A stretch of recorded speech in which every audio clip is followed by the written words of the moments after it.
वो हवेली जो बच्चों को बुलाती है। मेरा नाम समीर है और जो मैं आपको बताने जा रहा हूं वो कोई कहानी नहीं, बल्कि मेरी जिंदगी का वो सच है जिसने मुझसे मेरा छोटा भाई छीन लिया। आज भी जब रात के सन्नाटे में कहीं दूर से कदमों की आवाज आती है तो मेरा दिल रुक जाता है, क्योंकि वही आवाज उस रात भी आई थी। पहाड़ों की वो रात। यह घटना पिछले साल दिसंबर की है। मेरे पापा का ट्रांसफर हिमाचल के एक छोटे से पहाड़ी इलाके धौलाधार घाटी में हुआ था।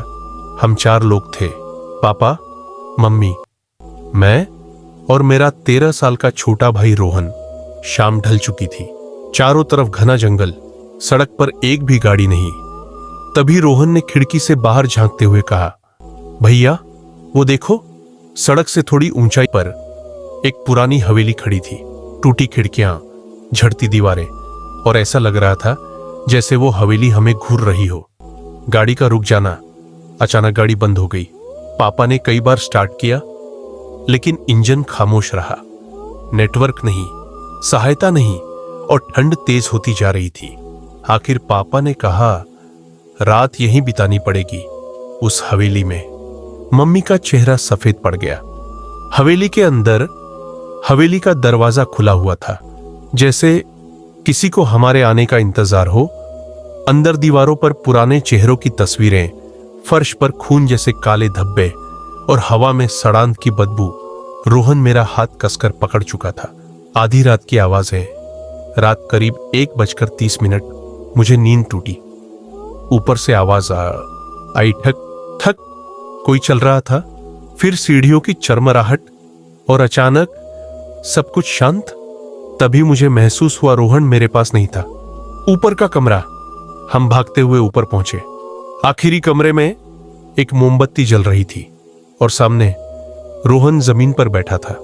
उसकी पीठ हमारी तरफ थी। जब उसने चेहरा घुमाया, अगर आपने ये वीडियो यहां तक देख ली है तो आप सच्चे हॉरर लवर हैं। लेकिन अगर अब भी आपने चैनल सब्सक्राइब नहीं किया तो शायद अगली कहानी आप मिस कर देंगे। और यकीन मानिए, अगली कहानी इससे भी ज्यादा डरावनी होने वाली है।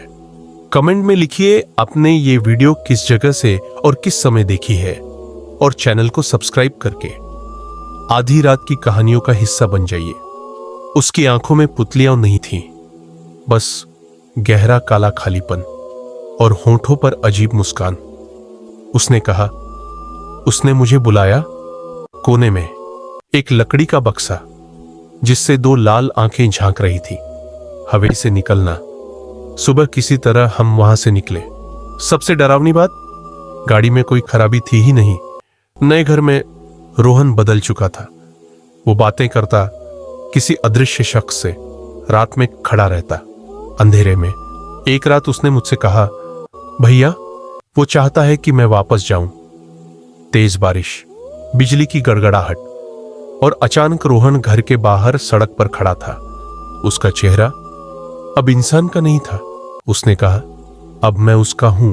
एक भयानक चीख और वो जमीन पर गिर पड़ा। मरने से पहले उसने कहा, मैंने उस बक्से में रखा नाम पढ़ लिया था और वही गलती थी। और फिर वो चला गया। श्मशान में एक बूढ़ा आदमी मिला। उसने बताया, 200 साल पहले एक निर्दयी जमींदार बच्चों की आत्माएं कैद करता था। उसकी आत्मा आज भी उसी हवेली में है। कल रात मैंने सपने में रोहन को देखा। वो मुस्कुरा रहा था। भैया, उस हवेली के पास कभी मत जाना। अगर आप कभी पहाड़ों में कोई पुरानी हवेली देखें जो आपको बुलाती हुई लगे तो मुड़ जाइए, क्योंकि कुछ जगहें आपको देखने के लिए नहीं, आपको अपना बनाने के लिए होती है।